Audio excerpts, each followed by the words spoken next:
کیسان ابو امرا، جو کہ کیان ایرانی کے نام سے مشہور اور معروف، امیر مختار ثقفی کے خاص دوستوں میں سے ایک دوست تھا، اور مختار ثقفی کو اسی کیان ایرانی پر بڑا اعتماد تھا۔ یہی وجہ ہے کہ مختار ثقفی نے کوفے کی حکومت سنبھالنے کے بعد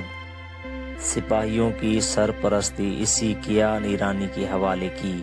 جس کے بعد شمر جسم ملعون اسی کیان ایرانی کے ہاتھوں واصل جہنم ہوا، اور تاریخ کے مطابق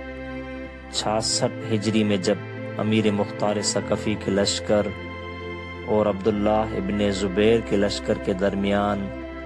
حمام اعین کے مقام پر جنگ ہوئی تو اسی جنگ میں کیان ایرانی شہید ہوئے۔ شہادت کے بعد اسے کہاں دفن کیا گیا اس میں کوئی قوی معلومات نہیں ملتی،